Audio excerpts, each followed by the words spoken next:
দর্শক সবাইকে পবিত্র ঈদ উল ফিতরের শুভেচ্ছা। ঈদ উপলক্ষে আমরা সকলেই আনন্দ উৎসবে মেতে উঠেছি।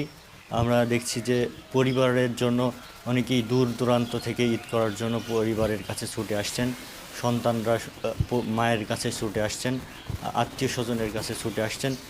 কিন্তু আজ আমরা এমন একটি জায়গাতে এসেছি যেখানে কোনো সন্তানের আসার কোনো টান নেই, সন্তানের মায়ের কাছে আসার তাড়া নেই। আমরা একটি বৃদ্ধাশ্রমে এসেছি, আমরা কথা বলবো কয়েকজন মায়ের সাথে। বৃদ্ধাশ্রমে থাকি আমি, আমার যদি ভালোই জানতো তালিকার আমি এখানে আসতাম। আমার ছেলেমেয়ে আমার কেউ খোঁজ নেয় না, কেউ দেখো না, আসো না। আমার মা ওই যে ইয়েতে দিল, তাই দেখে শুনে আমি এখানে চলে আসি। হ্যাঁ, নেটে দিয়ে দিল, ওই নেট দেখে আমি এখানে চলে আসি। আপনার সন্তান কয়জন? ও 3টে ছেলে আর একটা মেয়ে। তো করে না দিতে পারলি নিজে গেলে একটা বিবেক হয়। এখানে সুখীর জায়গা বলে আমরা এখানে সেই ধরো যে সুখী নয়েছি। কাপড় চোপড়, খাওয়া দাওয়ার কোনো দিক থেকে আমাদের কষ্ট নেই, দুঃখ নেই। আর বাড়ি থাকলেই তো আমাদের কষ্ট আরও। সেই জন্যই তো আমরা এখানেই। এই যে একটা ঈদ চলে গেল, আপনাকে কি খোঁজ নিয়েছে আপনার কোনো ছেলে বা না, আমার বাড়ি তো হলে সিঙেই, এর দূর থেকে খোঁজ নেবে কেমবি। আমার ছেলে মেয়ে নেই, আমার স্বামী ছেলে মরে গিয়েছে ভাই।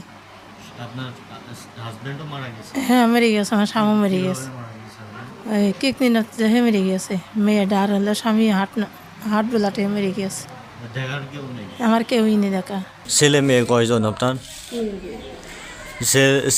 ছেলে মেয়ে হচ্ছে কি করে তারা? ওরা পরের বাড়ি, ছেলে ভ্যান ট্যান চালায়। ছেলে আদৌ আমার খোঁজ না কেনা, ছেলে আমার একেবারেই দেখতে পারে না বাড়িতে। সে খুবই অসুস্থ পরে বাড়ি আমার টিকতেই দেয় না। এরা মেয়ে বাড়ি বেড়ি বেড়ি বেড়ি বেড়ি যখন এখানে খোঁজ পেলাম, তাই আমি এখানে চলে আসলাম। এখানে এসে আমি অনেক শান্তি পড়ি নই, ভিতরে ভেতরে আমি শান্তি থাকি।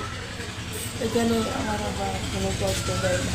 এই যে ঈদে কি খোঁজ খবর নিয়েছে সন্তানরা? না, খোঁজ খবর নেই। কষ্ট লাগে? কষ্ট নেই দিয়ে তো নাগার মতন নেই। আমার যখন কষ্ট তো সে মনে করতে দেখতো না, সেই জন্য আমি এখানে নয়েছি। নতুন শাড়ি টাড়ি সব কিছুই দিয়েছে। আপনার সন্তান কয়জন? শুনতাম না, মেয়ে 6 যেতে 2টো বই দিয়ে 4 দেওয়ার আগে এক সুবিধা, সে সুবিধে 4-5টা সুবিধে দিল। তার জমি জাতি কিছু নেই, জায়গা জমি, সে যোগে জাগে জন্য বেশি খায়। এই যে ঈদ চলে গেল, কোনো সন্তান কি আপনার খোঁজ খবর নিয়েছে? খোঁজ খবর নিলেও এখন এখানতে তার আমরা যাই যে এখন খোঁজ নিয়ে কী করবে, তারা তাগার সংসার তাগারে। কষ্ট লাগে যে সন্তানের সাথে থাকতে পারলে ভালো লাগতো না? না গেলে আর কী করে, এখানটা ভালোই করছে।